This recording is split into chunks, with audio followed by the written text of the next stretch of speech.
అందరికీ జై భీమ్. నేను Rajesh Mahasena. Welcome to Mahasena media. అయితే ఈ సందడిలో సైడ్ ఈ వైసీపీ ఐపాక్ టీం ఉంటుంది కదా, తిమ్మిని చేసేయడానికి వాళ్ళ కల్పనలు వాళ్ళు చేస్తుంటారు. గుద్దేసింది కాన్వాయ్లో వెహికల్ కాదట, ఎస్పీ గారే చెప్పారు. ఏదో ప్రైవేట్ వెహికల్ గుద్దేసిందట ముసలాయిన్ని అనేది క్రియేట్ చేసి అప్పుడు ప్రచారం చేస్తున్నారు వాళ్ళు. ఎస్పీ గారు కూడా చెప్తున్నానండి, ఏమంటే ఎస్పీ గారు మీరు ఏదో చాలా రాష్ట్రాల్లో పనిచేసి ఉంటారు. వేరే రాష్ట్రాల్లో మాట్లాడినట్టు మీరు ఇక్కడ మామూలుగా మాట్లాడుకుంటూ వెళ్ళిపోతే మిమ్మల్ని కూడా నేరస్తులు చేస్తారు వైసీపీ వాళ్ళు. మిమ్మల్ని కూడా దాంట్లో బాధితుడిని చేస్తారు. మనం మాట్లాడేటప్పుడు 1కి 10 సార్లు ఆలోచించి మాట్లాడాలండి ఇక్కడ ఆంధ్రప్రదేశ్లోని. ఎందుకంటే ఈయన మాట్లాడింది ఒకటే, వాళ్ళు బయటికి తీసిన అర్థం మరొకటి. ఎందుకంటే ఎస్పీ గారు ఏం మాట్లాడారు, ఈ ఐపాక్ టీం దాన్ని ఎలా క్రియేట్ చేసింది జరిగింది పల్నాడు డిస్ట్రిక్ట్ లో. దాని గురించి మార్నింగ్ అరౌండ్ 9:30కి ఒక 30-35 వెహికల్స్ తో పాటు కాన్వాయ్, ఒక 11 వెహికల్స్ కాన్వాయ్ తో పాటు అరౌండ్ 35 వెహికల్స్ తో పాటు తాడేపల్లి నుంచి స్టార్ట్ అవ్వడం జరిగింది. పోలీసు వాళ్ళు పర్మిషన్ ఇచ్చింది 11 వెహికల్స్కే జగన్మోహన్ రెడ్డి గారికి. 11+3 అంటే 3 వెహికల్స్కి ఎగ్జామ్షన్ ఇచ్చారు. కానీ 30-35 వెహికల్స్ మొదలయ్యాడు ఎక్కడి నుంచి, తాడేపల్లి నుంచి. 30-35 వెహికల్స్ ఎవరి కాన్వాయ్లో, జగన్ రెడ్డి గారి కాన్వాయ్లో. కానీ ఎస్పీ గారి దృష్టిలో వీళ్ళకి కాన్వాయ్కి ఇచ్చిన పర్మిషన్ ఎంత, కేవలం 14. మీరు జాగ్రత్తగా గమనించండి. పర్మిషన్ ఇచ్చింది 11+3 14 వాహనాలకి ఇచ్చారు. కానీ ఎన్ని బయలుదేరాయి, 30 నుంచి 35 వెహికల్స్ తాడేపల్లి నుంచి. అంటే ఈ 30 నుంచి 35లో 14 తీసేస్తే ఎన్నో 15 దాటి ఎన్నో ఉన్నాయి. అన్నీ కూడా పర్మిషన్ లేకుండా కాన్వాయ్లో వచ్చేసాయి. పర్మిషన్ లేకుండా కాన్వాయ్లోకి వచ్చేసిన వాహనాలు అవి. పర్మిషన్ ఇచ్చిన కాన్వాయ్ వాహనం గుద్దితే ఎంతో కొంత అర్థం చేసుకోవచ్చు, ఓకే మనం పర్మిషన్ ఇచ్చామని. పర్మిషన్ లేకుండా ఒక వాహనం కాన్వాయ్లో రావటం ఒక నేరం, ఆ వచ్చిన వాహనం ముసలాయిని గుద్దేయటం అంతకన్నా పెద్ద నేరం. చూపుతాను రండి. 2 రూట్ల ప్రజలు ఉన్నారు, అది కాకుండా వెహికల్స్ కూడా అక్కడక్కడ యాడ్ అయింది. యాడ్ అయినప్పుడు మనం ఏటుకూరు రోడ్డు దగ్గర, అంటే మన ఆంజనేయ బొమ్మ ఉంటాయి, అక్కడ వచ్చినప్పుడు ఒక సంఘటన జరిగింది. దాంట్లో ఏంటంటే మన చెల్లి సింగయ్య అనే వ్యక్తి లింగరాయపాలెం విలేజ్ నల్లపాడు లిమిట్స్ లో ఉన్న వ్యక్తి యాక్సిడెంట్ లో చనిపోవడం జరిగింది. అక్కడ జరిగినది ఏంటంటే AP 26CE001 అనే టాటా సఫారీ వెహికల్, అది కాన్వాయ్ వాహనం కాదు, ఒక ప్రైవేట్ వెహికల్. ఇది ఈ మాట పట్టుకున్నారు. Number AP 26CE001 fancy number, అంటే ఆవిడ వైసీపీ నాయకుడు గట్టుడే. అయితే ఈ వాహనం గుద్దింది, టాటా సఫారీ వాహనం గుద్దింది. అది యాక్చువల్గా ప్రైవేట్ వెహికల్, అది కాన్వాయ్ వెహికల్ కాదు అన్నాడు.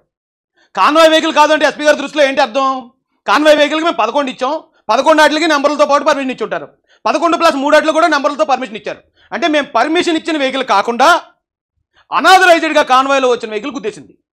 ఇది ఇంకా పెద్ద నేరం, అది ఇంకా పెద్ద నేరం అని చెప్పి చెప్తున్నాడు అతను. కానీ అన్ని వైసీపీ వాళ్ళు దాన్ని పట్టుకుని కాన్వాయ్ వెహికల్ కాదట, ఎవడో దారంటే పోయి గన్నయ్యగడ గుద్దేటాడు వచ్చి. ఎక్కడి నుంచి వచ్చాడు మరాడు, తాడేపల్లి నుంచి 35 వెహికల్స్ ఏళ్ళు వస్తుంటే ఈడెక్కడి నుంచి వచ్చాడు, దూరమల్లగా ఆకాశంలో దిగాడేటి, ఆకాశంలో దిగేసి వచ్చి గుద్దేసి మళ్ళీ ఆకాశంలోకి ఎగిరిపోయాడు.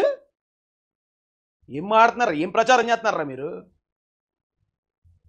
దాంట్లో తగిలి కిందకి పడిపోయారు. దానిపైన ఆ వెహికల్ షోల్డర్ లో ఎక్కడం జరిగింది. దాని తర్వాత ఆ పర్టికులర్ చెల్లి సింగయ్య అనే వ్యక్తిని సైడ్ లో పెట్టడం జరిగింది. ఎవరు కూడా వాళ్ళని మళ్ళీ పట్టించుకోవట్లేదు. ఎంత దారుణం చూసారా, ఆ వెహికల్ గుద్దేసి షోల్డర్ మీద నుంచి ఎక్కేసినట్టు ముసలాయనకి. అసలే ఆ వయసు వాళ్ళకి ఓపిక ఉండదు. ఓపిక లేని ఆ శరీరం మీద నుంచి దాదాపు ఒక 150 నుంచి 250 కేజీల మధ్యలో ఉంటాడు టాటా సఫారీ ఎక్కేసింది ఇలాగ భుజం మీద నుంచి. అక్కడున్న సైకో నాయకులు అందరూ చూశారు దాన్ని, ఆ దారుణాన్ని చూసి అతన్ని ఆ పెద్ద ఆయన్ని పట్టుకుని పక్కకు లాగేశారట. పక్కకు లాగేసి ఆ మొక్కలు ఏమిటో మొక్కలు వదిలేశారు. ఆ పక్కన పడి ఉన్నాడని ఇంకా కదులుతున్నాడు అతను. అక్కడ ఈ వైసీపీ సైకోలు ఉన్నారు, వాళ్ళందరూ చుట్టూ తిరుగుతున్నారు. అరే ఓ పెద్ద ఆయన పడిపోయాడు, యాక్సిడెంట్ అయింది, కనీసం హాస్పిటల్ తీసుకెళ్దాం, ఏమైందో కొన్ని మంచినీళ్ళు పట్టిద్దాం అనే ఆ మానవత్వం కూడా లేదండి ఈ సైకో నా కొడుకులకి. అతను అలా కదులుతుంటే వదిలేశారు అంతే, అలా కళ్ళ ముందు. కానీ వీళ్ళు చెప్పే సొల్లు కబుర్లు ఏంటి, సంవత్సరం క్రితం ఒకటి చచ్చాడు, ఆడికి నివాళులు అర్పించడానికి వస్తున్నాం అనేది వీళ్ళు చెప్పే సొల్లు. కళ్ళ ముందు ఇద్దరు చచ్చిపోతున్నారు, సొంత పార్టీ వాళ్ళు. ఏం జరుగుతుందండి ఈ రాష్ట్రంలో? ఎక్కడ పోతున్నాం మనం, ఎటు పోతున్నాం మనం? ఒక ప్రాణం కళ్ళ ముందు పోతుంటే కనికరం లేని ఎదవలో సంవత్సరం క్రితం ఆత్మహత్య చేసుకున్న వాడి మీద ప్రేమ చూపిస్తున్నారా? ఆడికి విగ్రహం పెట్టడానికి ఆ విగ్రహం ఓపెనింగ్కి మొత్తం వైసీపీ శ్రేణులని తరలు వస్తున్నాయా? చూడండి ఎంత స్టాటిస్ట్ నా కొడుకు లేదు. రాజకీయానికి ఉపయోగపడుతుంది అంటేనే ఏదైనా చేస్తారు వీళ్ళు. అంతే తప్ప నిజంగా ప్రాణం మీద విలువ ఉంటే, ప్రాణం మీద నిజంగా అంత ఉంటే సొంత కార్యకర్త ఒకటి సత్యాలకు ఉన్నాడు, ఈ పెద్ద ఆయన కళ్ళ ముందు చచ్చిపోతున్నాడు, మరి ఇక్కడ చూపించాలి కదా ప్రేమ. జగన్మోహన్ రెడ్డి కాన్వాయ్లో ఒకవేళ ఆ 35 వెహికల్ వాడు గుద్దినప్పుడు, అరే మన వెహికల్ గుద్దేసిందన్న వాడు చచ్చిపోతుండని అంటే, జగన్ రెడ్డి గారికి ప్రాణం అంటే నిజంగా అంత ప్రేమ ఉంటే, అరే రే రే నా పెద్ద ఆయన అనేసి పరిగెట్టుకుంటూ వచ్చేయాలి కదా. పరిగెట్టుకుంటూ వచ్చి సత్యవాడిని బతికించాలి కదా. బతికులోనేమో చంపేస్తారు, సత్యవాడికి ఏమో ఎకరాలు కడతారు. తన కోడకల ఏం మాట్లాడాలరా మిమ్మల్ని? ఏమనంటే పర్సనల్గా మమ్మల్ని బెదిరించటాలు, పర్సనల్గా నీ అంతు చూస్తాను చూడండి రా, అన్నింటినీ తెగించాక కదా వచ్చాం ఇలాగా. తర్వాత మన highway petrol police ASI Rajasekhar రెడ్డికి 108కి కాల్ చేస్తూ వాళ్ళని అంబులెన్స్ లో పెట్టి జీజీహెచ్ గుంటూరుకి తరలించడం జరిగింది. తీసుకుని వెళ్ళినప్పుడు వాళ్ళు బ్రాడ్ డెడ్ అని చెప్పడం జరిగింది. సో దీంట్లో ఏంటంటే మనం అనితారెడ్డి అని ఈవెంట్ ఎలా అందరూ మన లోపల వచ్చారు పోలీసు వాళ్ళు, ఎక్కువ మాట్లాడుతుందని వైసీపీ నాయకురాలు ఆవిడ పెట్టుకుంది. ఇది ఎస్పీ వాళ్ళని తిడుతున్నాడని సోయి కూడా లేదు వీళ్ళకి. నేను 14 వెహికల్కే కాన్వాయ్ ఇస్తే 35-40 వెహికల్ మీద వచ్చేసారు, వచ్చిన వెహికల్ గుద్దేసి ఆ షోల్డర్ మీద చెక్కేసినా సరే కనీసం పాపం ఆయన పట్టించుకోకుండా పక్కకు లాగేశారు వైసీపీ వాళ్ళని. అది దొబ్బులు ఎడుతున్నాడమ్మా అనితారెడ్డి, చీ అంటున్నాడు మిమ్మల్ని. నువ్వేదో అదేదో పరమాణంలో తీసుకొచ్చి పెట్టేసాపే సార్ ఇలాగ అంటున్నారు, ఏదో వెహికల్ గుద్దిందంట అనేది ప్రచారం. తెంగరోళ్ళు ఉంటారు కొంతమంది సాక్షి చూసే గొర్రెలు, ఆ గొర్రెలు ఎన్నే నమ్మెత్తారు. అరే అనితారెడ్డి చెప్పింది ఎస్పీ చెప్పాడు, అదే మన వెహికల్ కాదంటే అది డోరేమోన్ వేసుకొచ్చేటట్టు ఆకాశం నుంచి వేసుకొచ్చి గుద్దేసి మళ్ళీ ఆకాశంలోకి ఎగిరిపోయి జపాన్ వెళ్ళిపోయేటట్టు డోరేమోన్. నీ అమ్మ ఎలా టోళ్ళ మధ్యలో బతుకుతున్నారో బాబు.